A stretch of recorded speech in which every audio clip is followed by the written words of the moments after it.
This is Project 28 of Hacking with Swift. You're going to learn about two fundamental iOS technologies. First, Touch ID, the biometric authentication system. Second, the device Keychain, a secure, encrypted data storage area on every device that we can read and write to. For more information, see the website hackingwithswift.com, where you can buy this video and all videos in this series as fantastic, fabulous, high resolution, or as downloadable ebooks for just a few bucks. It's very, very cheap. Alternatively, find me on Twitter. I am @2straws. If you have questions, suggestions, feedback, whatever, get in touch, follow me there. I'd love to hear from you. Now, this project is modeled partly on Project 16, the Safari extension where users could type JavaScript. This means we'll need the same keyboard detection and adjustment code as before. If you have the project done already, which you should of course have, I suggest you copy and paste the text from there into this project as needed. I'll be typing it by hand so you can see what to do. And the core of this is of course the device Keychain, this secure encryption of stuff. Now, you may remember Project 12, I said NS user default is really simple, really easy, but not good for private data. Well, the device Keychain is. It's encrypted by iOS, so we can be sure anything we put there is safe. And in this project, the user is going to type text into a text view as much as they want to, and as soon as they leave the app to multitask or just go to the home screen, it will save that text to the Keychain safely and clear the screen. So users coming in have to use Touch ID to unlock the text. You can't just cruise in and nick the secret stuff. So go ahead and launch Xcode. Choose Create a New Project. iOS Application Single View is fine. For a name, I'll enter Project 28. Swift and iPad is fine. Next and Create. Okay, our first stop is to recreate the basic text editor of before. So select your view controller. Then go to Editor, Embed in Navigation Controller. Move it around because Interface Builder muffs it up all the time. Then find a text view in the object library, drag it in, look for the little crossbars to appear, mean it's aligned properly. There we go. Kill Lorem Ipsum. And with it selected, go to Editor, Resolve Issues, Add Missing Constraints. We will want an outlet for this, so go to the Assistant Editor and Control Drag from there to your code, and I'll call this secret rather than before it was script. Then go to the standard editor and choose viewcontrol.swift. We're going to do all the basic code, same as last time, just changing script for secret. So first up, we have to get hold of the NS notification center. So we say let notification center equals NS notification center dot default center. Then notification center dot add observer. Observer is self. Select is adjust for keyboard with the colon, remember, to take a parameter for this. Name is UI keyboard will hide notification. Let's clear some of these panes so you can see better. And object's nil. Copy and paste that and just change will hide to be will change frame. Then for the actual adjust for keyboard method, this should be func adjust for keyboard. It takes a notification parameter, which is NS notification. Then we say let user info equals notification dot user info force unwrap. Let keyboard screen end frame equals. Now, if you remember, Objective-C dictionaries, NS dictionaries, do not let you send frames, i.e. CG rect, CG size, CG point. These things are structures. You cannot put those inside NS dictionaries, which is what we're getting back from NS Notification Center. As a result, Apple has this weird little hack/dance thing they do, where you have to pull out an NS value, which is an object that contains the CG rect inside it. So we say let keyboard screen end frame equals parenthesis user info bracket, then UI keyboard frame end user info key bracket as NS value. That's the class wrapper that Apple uses. Parenthesis dot CG rect value. It's very strange, but that's just a antiquated Objective-C dance you have to do. So now we say let keyboard view end frame. We have to convert that screen frame from a window frame to a view frame, because of course the window frame does not handle rotation correctly. So we'll say keyboard view endframe equals view.convertRect. You want rect from view, not two coordinate space, who knows what. You want rect from view. So rect is keyboard screen endframe, from view is view.window. Now I'll hack to handle the hardware keyboard being connected or disconnected. If it's name equals UI keyboard, and then keyboard will hide notification, we say secret.contentinset equals UI edge inset 0. Else secret.contentinset equals UI edge insets with top 0, left 0. Bottom is keyboard view endframe.height right 0. We want to set the scroll indicator insets to be the same, so we'll do secret.scroll indicator insets equals secret.contentinset. And finally, scroll the user's selection area into view. So that is let selected range equals secret.selected range, and then secret.scroll range to visible selected range. Boom. That's it. That is all old code. Nothing new there. It should at least build. There we go, at least building. I can hopefully run it in the simulator all being well. I'll choose iPad 2, build. Yeah, it's a good thing. Excellent. So that seems to work quite well. That is all old code. Now, this app needs to have the text view as Project 16 did, where users can type in stuff. But as soon as someone quits the app or multitasks and returns to the app, they must authenticate in order to unlock the secret text. And that's where Touch ID comes in. To trigger Touch ID, we're going to have a button inside our view that says Authenticate. They'll tap this, it'll ask for a fingerprint. If it works, it will show the text view. So open main.storyboard. Then let's see in the object library, I'm going to look for a button and drag it out. I'm going to make this thing a width of 100 and height 44. If you recall, 44 is the minimum tappable area for an iOS button. And then for a name, title, I'll enter Authenticate. I will then position that so it has a fixed width and height constraint. So I'll just control drag across and hold down Shift and choose width, then height. So it'll always be that width and that height. Then control drag from the button up to the view and choose center horizontally and center vertically. So it'll center itself in the view. As you may recall, when you create these kind of constraints, it makes them centered relative to where it was, the offset of where it was right now. So this is probably not 0. No, it's not. It's 4. That's now properly centered. And this one, I'll make that 0 as well. So it'll center no matter what in the view. A big Authenticate button. While you're here, add an outlet for it. So we can start controlling this when the user's tapping on it. We want to trigger some behavior. So go to the assistant editor, then control drag from Authenticate down to some space in your code. Let's do it down here. Control drag and choose, there's good. Choose action, of course, not outlet. And name the method Authenticate user. Boom. That'll be called when the button is tapped. Now, before we are done with the UI in the storyboard, we want to make one change we haven't done before, which is to move views around in the stack. Now, you can see on the left here, we've got the view, the thing inside our view controller that contains everything, then a text view, then Authenticate. That means it appears, this is bottom, then that. We want the text view to appear above the button. And the reason for this is because the text view will start live as being hidden. So if I select that and look around in the properties inspector for hidden, there it is, and choose true. It is hidden by default. But when it becomes unhidden, i.e. the user has successfully authenticated, we want to show it and hide the button. And the lazy way to do this is just to put the text view above the button by control dragging it, just clicking and dragging it above like that, the button. So that you've got Authenticate first and then the text view. And all that means is when the text view is showing, it will be above the Authenticate button. So if it looks like you just see a text view. That is it for the UI for now. So go back to the standard editor and let's do the new code, the interesting actual new code. First up, let's give our screen a lovely anonymous nothing to see here title. So title equals nothing to see here, which of course is not at all suspicious. We're then going to have two new methods.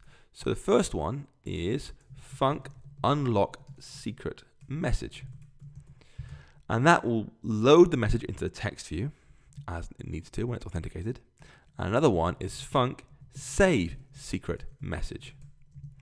And that, as you might imagine, saves it back to the keychain. Now, before we get any further with this, it's time to introduce a new class called the Keychain wrapper. This is not made by Apple. It's in fact in your project files.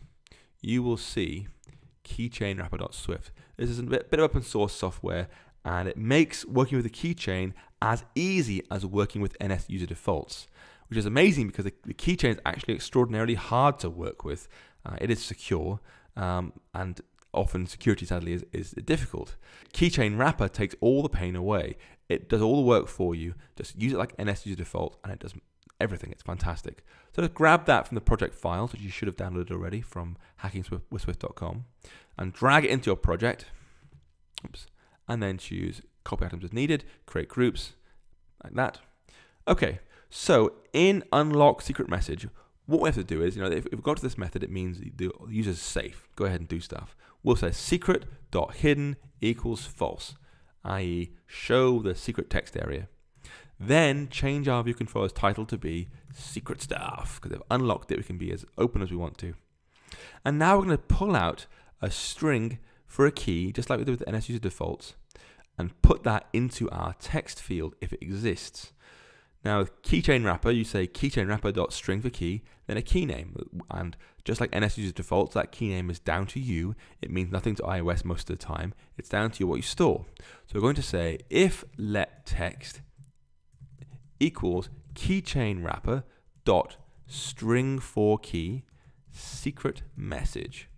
Now it's in an if let because of course this key may not exist. So we know that we should be careful on wrapping it, and this will only execute here. This code here will only be reached if it did pull a message out and put it into text. So all we'll do at this point is say secret.text equals text. So put the secret text into our text view to edit. Now the second of the new methods, save secret message, kind of uses the opposite, using setString for key of keychain wrapper. But it's important to only do this if the text view is visible. Otherwise, if a save happens before the app is unlocked by the user, it'll overwrite the saved text, which is of course not a good thing. So we say if not secret.hidden, so if the secret is showing, then keychain wrapper dot set string for key secret.text, and then for key secret message, like that. Then we'll introduce a new method called resign first responder.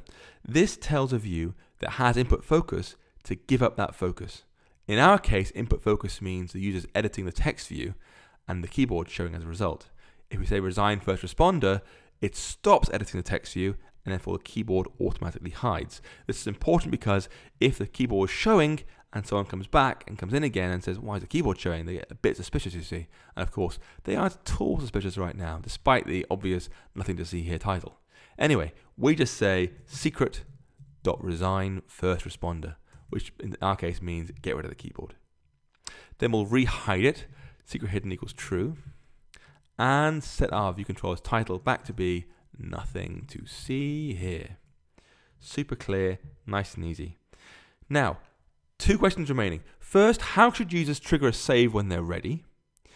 And how do we ensure as soon as the user leaves, as in for any reason, multitasking or going to the home screen, that we make the app safe? Now actually, it turns out one answer solves both problems, because iOS doesn't normally have a save button. In fact, it's very, very rare indeed to see save buttons. You should save when it's smart.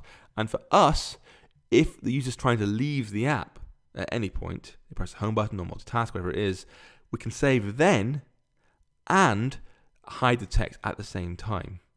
Now, we're already using NS Notification Center up here to handle the keyword appearing and disappearing, but there's also a notification called UI application will resign active notification. If we catch that, we can do something cool with it. In our case, save and hide the keyboard and so on. So we'll say notification center.add observer self selector is our save secret message selector, like that. And name will be UI application will resign active notification, create nil, and that will call our save secret message method, whenever the user tries to exit the app, going to any sort of background state.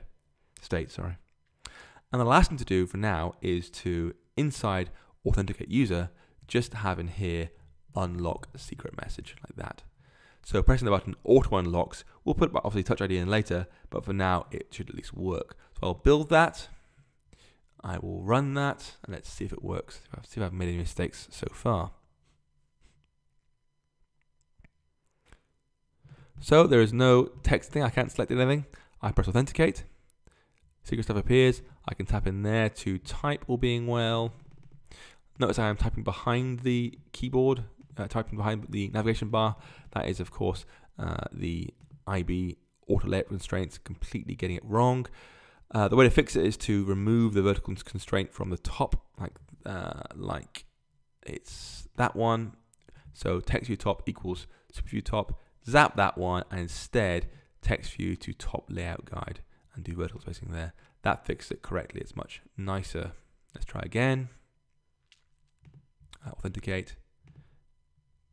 And it's still pretty grim. Let me just zap instead the vertical space, make that 0 instead. Boom, like that. That's the error. There we go. There we go. There's our text. I can go ahead and type, and hopefully it will scroll correctly and not behind the keyboard. Boom. And then if I hide the keyboard with the hardware keyboard mode, which is that one there, yep, it gets rid of it correctly. And then show the keyboard again. Boom, scrolls into view. Fantastic. So that is all working correctly. We've now got a nice beginning text editing app. Now, if I leave the app, if I press Command-Shift-H, that is actually up here for the home button, it means simulate home button, and go back to Project 28, you'll see Authenticate appears now. It's hidden the text view and resign first responder, so there's no keyboard there anymore. We're back to Authenticate. Pressing that, you'll see it has opened the text again correctly. I could even kill the app like this, zap it entirely. Yes, it's been killed, good, well spotted. And launch that back from here, and it will have, there we are, the text has been saved correctly. So it is all working correctly. So it's not secure. Nothing's going to, there's nothing going to Touch ID yet, but it does at least save and load its text correctly using the keychain. So we're getting somewhere. Let's have a look at Touch ID. This part requires a Touch ID capable device because, of course, Touch ID is a fingerprint sensor on iPhones and the very newest iPad. So you do need to have an actual device to do this code. I'll put a hack in here so you can see how it should work on a simulator. So at least you can use it, but you will need an actual device to test the full Touch ID stuff. So this requires a new framework called local authentication. And our code has to do three things. First, see if our device is capable of biometric authentication, i.e. Touch ID. Second, request that Touch ID begin a check now, telling it why we want a fingerprint.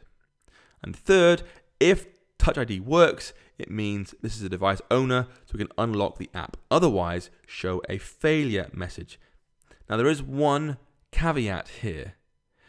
When we're told whether Touch ID worked or not, it might not be on the main thread.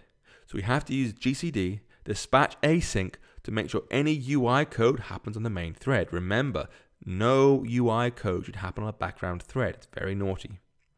So let's go ahead and write this better version of Authenticate User inside viewcontrol.swift. It's just that right now, unlock.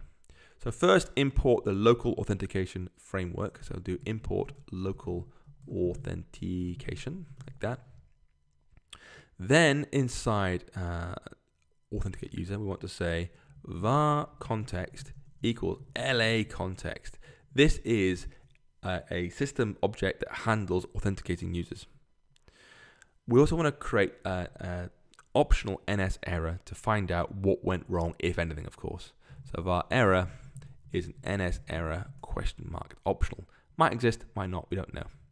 So the question is, can we authenticate using Touch ID? And that's done by asking our context, if context.can evaluate policy. This takes an LA policy, so LA policy dot, Now I've typed the whole thing in rather than just doing dot the name because it's actually quite a long one. Device owner authentication with biometrics. Boom, that one. Now you can zap the LA policy if you want to. And error should be ampersand our error. So just pass in our NS error to be set by the system if anything goes wrong. If we are in here, it means we are able to use Touch ID. So we can go ahead and start using it. So we'll say var reason equals identify yourself, like that. You must give Touch ID a reason why you want a fingerprint. This is shown to users, so make it useful and informative. So to actually request a Touch ID authentication, we say context.evaluate policy. Again, it's an LA policy, dot the massive long thing, like that, boom. And then a reason, pass in your reason, so just type in reason. And we get a closure in return. So we're going to use closure, trailing closure syntax. So zap that, open up a brace, and write unowned self in. And it takes, or it receives 2 parameters. Was the request successful or not? And if not, what was the error? So we're going to say authentication error, actually, sorry, in brackets, success is a bool, comma, authentication error is NS error, question mark, like that. There we go, it's quite a long line of code. Let's make it a bit easier to read like that, boom. End the brace. So unknown self, success is a bool, did it work or not? And what was the error if it failed? Now, remember, this could be coming in on a background thread. We don't know what thread it's coming in on, so we don't do any work here until we're sure we're safe on a foreground thread. So we're going to say dispatch async, dispatch get main queue, like that. And then in here, we can run our code. We know it's safe. And what we care about is, did this work? So if success, so somehow the user has successfully fingerprint unlocked. So we'll do self.unlock secret message, like that. Else, error. Something went wrong. We don't know what yet. If this first call here can evaluate policy, if that failed, else, no, Touch ID. So at this point, that's enough to get us up and running. We have a closure inside a closure here. So this is a closure here, and inside that's another closure. You may recall unknown self required for the first one. The second one uses that same unknown self. So at this point, we are almost enough to get Touch ID working, but there are 3 important error cases to catch. First up, device has not got Touch ID. So it's true for all iPads before iPad Air 2 or iPad Mini 3, and all iPhones before iPhone 5S. Second, the user failed Touch ID authentication. So either print wasn't scanned for whatever reason, but also if the system had to cancel scanning for whatever reason. Third, this is important, the user requested to enter the password instead. Touch ID includes this automatically in every Touch ID request, enter password. And this is not their iTunes password or even their phone's PIN number. Instead, it's a password that we have to have set up ourselves beforehand and then invalidate ourselves too. So I'm not going to go into the ways of requesting a password and saving it away. You can pretty much do that already. You've take the code from Word Scramble, that anagram game from many, many moons ago, to accept text to an alert view, and then save that widget to the keychain. You can do it yourself. So these are the 3 you have to look at very carefully. No Touch ID, Touch ID failed, and Touch ID failed because users want to use a password instead. We're not going to let them enter a password here. Like I said, in your own time, knock yourself out. For now, we'll just make them use Touch ID or nothing. So we want to try and figure out what went wrong. So if we're here, it means something went wrong. Wasn't a success, something went wrong. So we can say, first unwrap the error. So if let error equals authentication error,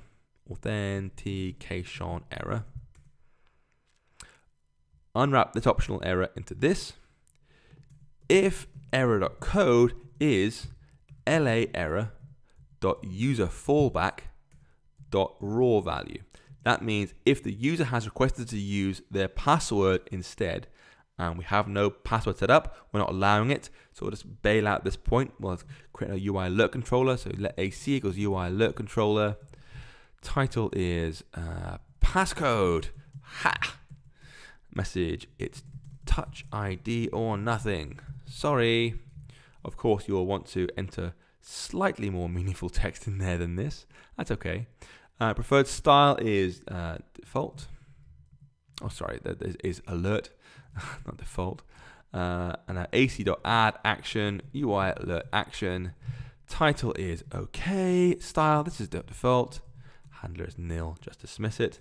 And then self.present view controller. AC, animated true, completion nil. So that's if they've asked to use their passcode. We're also going to add to this, because we can, return, exit the method. So at this point, if we're still here in the code, it means they've failed for some other reason than asking for the password instead. So instead, we'll create a different alert controller. So let AC equals UI alert controller with title, authentication, failed. Message is your fingerprint could not be verified. Please try again. Style is alert again, and then ac.add action, UI alert action. Title is okay, style is .default, handler is nil, and then self.present view controller AC, animated true, completion nil. So that gets us set up now. We know that either they failed because of passcode being requested, not allowed for us, or because they failed for some other reason. Passcode, the touch ID just wasn't working, who knows what. The other error is, of course, there is no touch ID, which is down here. So again, add another UI alert controller. So let AC equals UI alert controller. Title is touch ID not available, like that. Message is your device is not configured for touch ID. Preferred style is .alert, ac.add action, UI alert action, alert action even, action. Title is okay, style is default, handler nil, and then self.present view controller. AC, true, nil, like that. In fact, at this point, you're not actually in a closure, you don't even need the self, like that, boom. Okay, that completes the touch ID code. I can run this now on my device, an actual iPad running the code, and it looks like this. Authenticates there, tap the button. It asks me to identify myself. There's our message. That was the reason we entered in earlier.